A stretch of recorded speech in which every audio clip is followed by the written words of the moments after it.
अस्सलाम वालेकुम dear students. उम्मीद करता हूँ आप सब खैरियत से होंगे। अ, पिछले चंद दिनों में सोशल मीडिया पर जो खबरें एग्ज़ाम के हवाले से गर्दिश में हैं, उन सब को देखकर जो तलबा हैं वो बहुत ज़्यादा तशवीश का शिकार हैं और उन्हें समझ नहीं आ रही कि हमारे साथ होने क्या जा रहा है। तो इस तमाम सिलसिले को मैं चाहता हूँ कि एक वीडियो के अंदर कंक्लूड कर दिया जाए। सबसे पहले तो देखते हैं कि ये सब कुछ किया क्यों जा रहा है। तो अब जैसा कि आप सब जानते हैं कि कोरोना वायरस की वजह से एग्ज़ाम को मुलतवी कर दिया गया था, तमाम इंस्टीट्यूट्स भी बंद है और एक अनसर्टन और अनप्रडिक्टेबल किस्म की सिचुएशन क्रिएट हो चुकी हुई है। तो इस सूरत हाल में जो हायर एजुकेशन कमीशन है वो हर सूरत में चाह रहा है कि बोर्ड एग्ज़ाम कंडक्ट किए जाए। किसी भी तरह हम अगर बोर्ड एग्ज़ाम कंडक्ट करने की तरफ जा सकते हैं तो जाया जाए। तो इस सिलसिले में 10 अप्रैल 2020 को हायर एजुकेशन कमीशन ने पंजाब बोर्ड से ये रिक्वेस्ट की थी कि आप 3 प्लान्स पर मुश्तमिल एक प्रपोज़ल हमें बना कर दें जिसके मुताबिक हम पाकिस्तान के तमाम तलीमी बोर्ड्स में पेपर्स ले सकें। तो इस प्रपोज़ल के मुताबिक 3 प्लान ए, बी और सी वो कल HEC को फॉरवर्ड किए गए हैं हायर एजुकेशन कमीशन को। इन सिफारिशात को मैं बारी बारी मुफस्सिल अंदाज में आपके सामने रखता हूँ। जो पहला मेथड था, जो प्लान ए दिया गया था पंजाब की तरफ से, वो ये है कि तमाम पेपर्स MCQ बेस्ड कर दिए जाए। अब अगर तमाम पेपर MCQ बेस्ड हम कर देते हैं तो इसका हमें क्या एडवांटेज हो सकता है। MCQ बेस्ड करने का एडवांटेज सबसे बड़ा ये है कि विद इन नो टाइम हमारा जो सेटअप है वो रेडी हो सकता है। हम ऑनलाइन पेपर्स भी कंडक्ट करवा सकते हैं और हमें इन पेपर्स को चेक करने के लिए किसी भी किस्म के एक्स्ट्रा अमले की ज़रूरत भी नहीं पड़नी और विद इन नो टाइम ये चेकिंग पॉसिबल हो सकती है। ठीक है, यहाँ इसके कुछ फ़ायदे हैं, वहाँ इसके कुछ नुकसानात भी हैं। सबसे बड़ा नुकसान ये है कि हमारे पास अगर इसको ऑनलाइन पेपर्स की तरफ लेके जाया जाता है तो हमारे पास सिक्योरिटी मेजर्स इतने अच्छे नहीं हैं। दूसरा सबसे बड़ा ड्रॉबैक ये है कि पाकिस्तान के मुख्तलिफ तालीमी बोर्ड्स में जो बबल शीट पर MCQs के ऑप्शंस मौजूद होते हैं वो 20 से 24 होते हैं। तो चूँकि अगर हम पेपर को फुल MCQ बेस्ड करते हैं तो इस सूरत हाल में हमें नंबर ऑफ़ बबल्स को इंक्रीज़ करना पड़ेगा और ऑप्शन या आंसर शीट पर जो मौजूद ऑप्शंस की तादाद है उनको इंक्रीज़ करना पड़ेगा, जो 20 या 24 से बढ़ के 60 से 100 तक हो सकती है। इस पर भी एक प्रिंटिंग कॉस्ट होगी और ये दोबारा से इस पर एक ख़र्चा हो सकता है। सबसे बड़ा ड्रॉबैक ये है कि कुछ कंपलसरी सब्जेक्ट्स या लिटरेचर के सब्जेक्ट्स जो हमारे पास, for example Urdu, English, Islamiyat, Mutalia Pakistan, इन सब्जेक्ट्स के जो पेपर्स हैं हम कभी भी MCQ बेस्ड नहीं ले सकते। तो ये इसके ड्रॉबैक्स हैं। लेकिन अगर इस प्लान को एग्जीक्यूट हम करते हैं तो मुख्तलिफ बोर्ड्स में ये पेपर्स का सिनेरियो क्या हो सकता है। उसमें 10th क्लास के जिन बोर्ड्स के अभी पेपर्स बाकी थे, फॉर एग्जांपल सिंध के, KPK के या बलूचिस्तान में जहाँ पे अभी 10th के पेपर होना बाकी थे, तो उनमें ये पेपर्स 1 मई से लेकर 10 जुलाई तक हो सकते हैं। और अगर हम बात करें 9th क्लास की, तो 9th क्लास के पेपर्स 8 मई से लेके 20 मई तक हम ये पेपर्स भी कंडक्ट करवा सकते हैं। 8 मई से लेके 20 मई तक, मतलब इन 12 दिनों में हम 9th के पेपर्स भी कंडक्ट करवा सकते हैं। इसी तरह 29 मई से लेके 12 जून तक पॉसिबिलिटी है कि हम सेकंड ईयर के एग्ज़ाम्स करवा सकें और 13 जून से लेके 27 जून तक फर्स्ट ईयर के एग्ज़ाम भी हो सकते हैं इस प्रपोज़ल के अकॉर्डिंग। लेकिन याद रहे ये अभी प्रपोज़ल है, फ़ाइनल डिसीजन अभी भी आना बाकी है। उसके बारे में हम वीडियो के आखिर में आपसे डिस्कस करता हूँ। प्लान भी ये था कि जिन जिन प्रोविंसेस में अभी 10th के पेपर्स होना बाकी हैं और जिन जिन में अभी सेकंड ईयर के एग्ज़ाम होना बाकी है, उसमें ये कर दिया जाए कि सेकंड ईयर या सेकंड पार्ट के एग्ज़ाम्स को कैंसिल कर दिया जाए। लेकिन इसका ड्रॉबैक ये है कि मुख्तलिफ प्रोविंसेस के अंदर, फॉर एग्जाम्पल सिर्फ सिंध की ही बात लें तो उसमें मुख्तलिफ पेपर्स हैं। जो पार्ट 1 में और सब्जेक्ट्स पढ़ाए जाते हैं, पार्ट 2 में सब्जेक्ट्स का सिनेरियो डिफरेंट होता है। सबसे बड़ा प्रॉब्लम जो इसमें आ सकता है वो ये आएगा कि पार्ट 1 में 33% से कम मार्क्स लेने वाले वो स्टूडेंट जो फेल होते हैं उनकी तादाद बहुत ज़्यादा होती है। तो ऐसे स्टूडेंट्स के बारे में क्या डिसीजन लिया जाएगा? क्या उनको फ़ेल कर दिया जाएगा? एन मुमकिन है ये बच्चे इंप्रूव कर जाएं और वो पास हो सकते, तो ये इन बच्चों के साथ ज़्यादती होगी। इस सिलसिले पर अभी भी कुछ सोचा जा सकता है। अगर इस प्लान को हम फॉलो करते हैं कि बच्चों को प्रमोट कर दिया जाता है तो हम 1 मई से लेके 15 मई तक 10th क्लास के जो पेपर्स हैं जो बाकी रह गए थे वो हम मुख्तलिफ बोर्ड्स में लिए जा सकते हैं। इस तरह 1 जून से लेके 13 जून तक हम 9th क्लास के पेपर्स ले सकते हैं, और 15 जून से लेके 30 जून तक हम सेकेंड ईयर के एग्ज़ाम्स ले सकते हैं, और 1 जुलाई से लेके 15 जुलाई तक हम फर्स्ट ईयर के एग्ज़ाम भी ले सकते हैं। तो ये ड्यूरेशन है जो प्रपोजल दिया गया है कि हम इन ड्यूरेशंस में अगर इस प्लान को एग्जीक्यूट करवाते हैं तो ये पॉसिबिलिटीज़ हो सकती है। प्लान सी जो दिया गया वो ये था कि हम सिर्फ़ और सिर्फ थ्योरेटिकल पोर्शन लें। अब कुछ लोग इस थ्योरेटिकल पोर्शन को ये समझ रहे हैं कि इसमें MCQ वाला पोर्शन नहीं होगा, सिर्फ इंशाइया तर्ज पेपर होगा। तो इस चीज़ का ये मतलब नहीं है। असल में जो बोर्ड है वो पेपर्स को 2 तरह से काउंट करते हैं, एक थ्योरेटिकल पेपर होता है और दूसरा प्रैक्टिकल एग्ज़ाम होते हैं। तो थ्योरेटिकल एग्ज़ाम का मतलब यहाँ पे ये है कि हमारे पास उसमें ऑब्जेक्टिव पोर्शन भी होगा और सब्जेक्टिव पोर्शन भी होगा।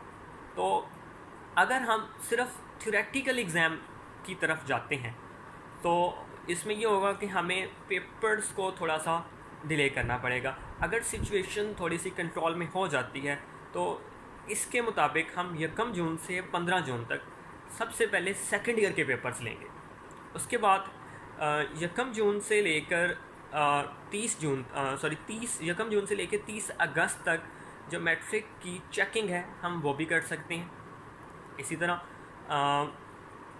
1 जुलाई से लेके 13 जुलाई तक हम 9th क्लास के पेपर्स लेंगे, और 16 जून से लेके 30 जून तक फर्स्ट ईयर के पेपर्स लेंगे। तो ये डेट्स हैं जिनके मुताबिक हम पेपर्स को क्या कर सकते हैं, कंडक्ट करवा सकते हैं। ये था बोर्ड की तरफ से प्लान 3। अच्छा, तमाम बोर्ड्स की तरफ से ये बात बहुत इम्पॉर्टेंट है, इस बात पर मुतफ़िका फ़ैसला किया गया है कि इस साल किसी भी किस्म का प्रैक्टिकल इम्तिहान, चाहे वो क्लास 10 का है, चाहे वो क्लास सेकंड ईयर 12वीं की जमात के हैं, हम उनके प्रैक्टिकल एग्ज़ाम ना लें। अगर हम प्रैक्टिकल एग्ज़ाम नहीं लेते तो हम बच्चों को किस तरह मार्क्स प्रैक्टिकल के इम्तिहान में देंगे। तो प्रैक्टिकल के इम्तिहान में मार्क्स देने का तरीकाकार ये होगा कि उस बच्चे के थियरी में जितने परसेंटेज मार्क्स होंगे उतने परसेंटेज मार्क्स, उतने ही एवरेज मार्क्स उसको प्रैक्टिकल इम्तिहान में दे दिए जाएंगे। तो ये बात, जो ये पॉइंट है प्रैक्टिकल्स का,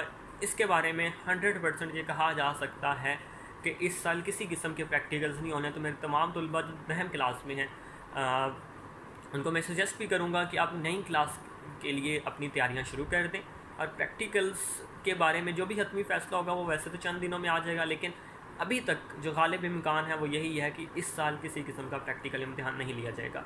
अब तलबा की तरफ से सवाल ये था कि इस तमाम सिनेरियो के अंदर बोर्ड किस प्लान की तरफ जा सकता है, किस प्लान को प्रेफरेबली फ़ॉलो किया जा सकता है। तो मेरी ज़ाती राय है, जो मुझे लगता है कि पहले 2 प्लान्स पर इम्प्लीमेंट करना थोड़ा सा मुश्किल हो सकता है। प्लान सी भी एक बेहतर ऑप्शन हो सकता है कि प्लान सी को फॉलो किए जाए।